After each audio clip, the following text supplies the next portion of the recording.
2012 ഇത് സംഭവിക്കുന്നത്. ഞാൻ നമ്മുടെ മമ്മൂട്ടിയുടെ ഒരു ബാവുട്ടിയുടെ നാമത്തിൽ നിന്ന് വന്ന സിനിമയുടെ ഒരു ലൊക്കേഷനിൽ ഞാൻ അവിടെ സിനിമ ലൊക്കേഷൻ കാണാൻ അവിടെ സിനിമയിൽ മമ്മൂക്ക, കാവ്യ മാധവൻ എല്ലാവരും ഉണ്ടായിരുന്നു. സോ അത് കാണാൻ വേണ്ടിയിട്ടാണ് ഞാൻ പോകുന്നത്. അപ്പോൾ പോകുന്ന സമയത്ത് ഞാനും ഫ്രണ്ട്സിൻ്റെ കൂടെയാണ് പോണത്. അപ്പോൾ ഈ പോകുമ്പോൾ അവിടെ നല്ല ക്രൗഡഡ് ആയിരുന്നു. അപ്പോൾ ആ സമയത്ത് ഷൂട്ടിംഗ് നടന്നുകൊണ്ടിരിക്കുമ്പോൾ അവിടെ പ്രൊഡക്ഷൻ കൺട്രോളർ എന്നെ ഇങ്ങനെ നോക്കുന്നുണ്ടായിരുന്നു കുറച്ച് നേരം. അപ്പോൾ ഞാൻ ഇങ്ങനെ മുമ്പിൽ നിൽക്കുന്നുണ്ട്. അപ്പോൾ പുള്ളി രഞ്ജിത്ത് അവിടെ നിൽക്കുന്നുണ്ട്. അപ്പോൾ പ്രൊഡക്ഷൻ കൺട്രോളർ എൻ്റെ അടുത്ത് വന്ന് ചോദിച്ചു, മമ്മൂക്കനെ കാണണമെന്ന് ചോദിച്ചു. അപ്പോൾ ഞാൻ ഓഫ് കോഴ്സ് അത്രയും ആൾക്കാരുടെ ഇടയിൽ നിന്ന് എന്നെ മാത്രം വിളിച്ചിട്ട് അങ്ങനെ ചോദിക്കുമ്പം ഒബ്വിയസ്ലി നമുക്കത് ഹാപ്പിയാണല്ലോ. അപ്പോൾ ഞാൻ കാണണം എന്ന് പറഞ്ഞു. പക്ഷെ ഞാൻ അവിടെ പോയപ്പോൾ സമയത്ത് ഉള്ളിൽ രഞ്ജിത്ത് അവിടെ ഇരിക്കുന്നുണ്ടായിരുന്നു. അപ്പോൾ മമ്മൂക്കയും കാവ്യ മാധവൻ അവരെല്ലാം ഇപ്പുറത്തെ സൈഡിൽ. അപ്പോൾ ആ സമയത്ത് രഞ്ജിത്ത് ഉള്ളിലേക്ക് വിളിച്ചു, എന്താണ് പിന്നെ ഷൂട്ടിംഗ് കാണാൻ വന്നതാണോ, അങ്ങനെ എൻ്റെ കാര്യങ്ങളൊക്കെ ഞാൻ പഠിക്കുന്ന കാര്യങ്ങളൊക്കെ സംസാരിച്ചു.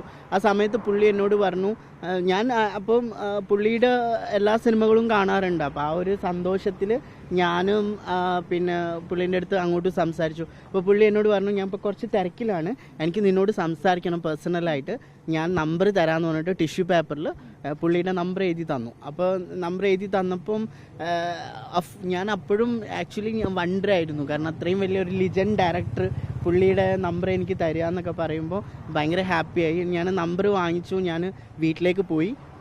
സെക്കൻഡ് ഡേ ഞാൻ പുള്ളിക്ക് അപ്പോൾ എന്നോട് പറഞ്ഞൊരു കാര്യം ഇത്രയേ ഉള്ളൂ, നീ എന്നെ വിളിക്കരുത്, മെസ്സേജ് ചെയ്യാനേ പാടുള്ളൂ എന്ന് പറഞ്ഞു. ഫോണിലേക്ക് മെസ്സേജ് ചെയ്യാനേ പാടുള്ളൂ എന്ന് പറഞ്ഞു. അപ്പോൾ ഞാൻ അതുപോലെ തന്നെ 2 ദിവസം കഴിഞ്ഞപ്പോൾ ഞാൻ മെസ്സേജ് ചെയ്തു. അപ്പോൾ പറഞ്ഞു, നിനക്ക് ബാംഗ്ലൂരിലേക്ക് വരാൻ പറ്റുമോ, എനിക്ക് പേഴ്സണലായിട്ടൊന്ന് മീറ്റ് ചെയ്യണമെന്ന് പറഞ്ഞു. അപ്പോൾ ഞാൻ വിചാരിച്ചത് എന്തെങ്കിലും ഓഡിഷൻ അങ്ങനെ എന്തെങ്കിലും ആയിരിക്കും. കാരണം പുള്ളി ബാംഗ്ലൂരിലേക്ക് വിളിച്ചതല്ലേ, അപ്പോൾ തീർച്ചയായിട്ടും പോകണം, വലിയൊരു ആഗ്രഹമാണ്, എന്തായാലും കാണണം എന്നുള്ള രീതിയിൽ ഞാൻ ബാംഗ്ലൂരിലേക്ക് പോയ സമയത്ത് ഞാൻ ലേറ്റ് നൈറ്റായിട്ട് അവിടെ എത്തുന്നത്. ഞാൻ ഫ്ലൈറ്റിനാണ് പോയത്. അപ്പോൾ ലേറ്റ് നൈറ്റായിട്ടാണ് അവിടെ എത്തുന്നത്.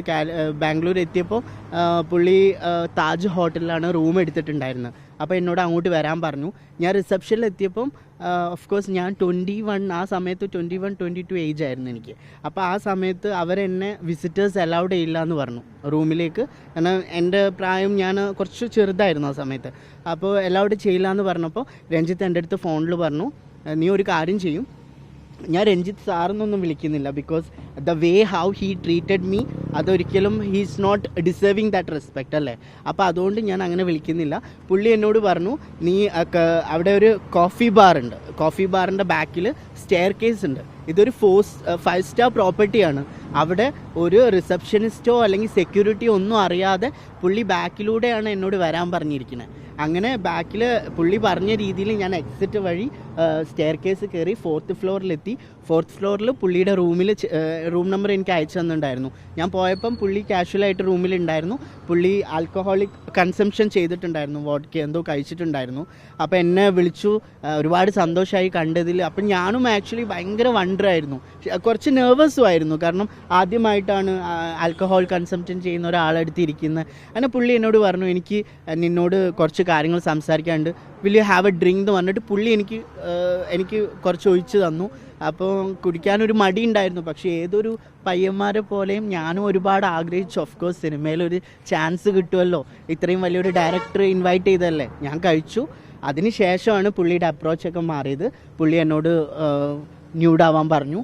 പുള്ളിക്ക് കുറച്ചും കൂടി പേഴ്സണലായിട്ട് പുള്ളി എന്നെ കുറച്ചും കൂടി ബോഡി, എനിക്കത് പറയാൻ കുറച്ച് ബുദ്ധിമുട്ടുണ്ട്, എന്നാലും പുള്ളി ശാരീരികമായിട്ട് പുള്ളിയുടെ ആവശ്യങ്ങൾ ഒരിക്കലും ഒരു അത്രയും വലിയൊരു, എൻ്റെ മനസ്സിൽ അദ്ദേഹത്തിന് ഇതുണ്ടായിരുന്നു, ഒരു പൗരുഷമുള്ള ഒരു വ്യക്തി അത്ര. പക്ഷെ പുള്ളി പറഞ്ഞ കാര്യങ്ങളും എന്നോട് ചെയ്യാൻ പറഞ്ഞ കാര്യങ്ങളും വളരെ ടെറിബിളായിരുന്നു. വളരെ, എനിക്കൊരിക്കലും അത് ഡിസ്ക്ലോസ് ചെയ്യാൻ പറ്റില്ല, അത് ഞാൻ വേണ്ടപ്പെട്ട അധികൃതരോട് പറയാം. അപ്പോൾ ആ രീതിയിലാണ് പുള്ളി എന്നോട് അപ്രോച്ച് ചെയ്തിരുന്നത്. അങ്ങനെ അതാണ് സംഭവിച്ചത്.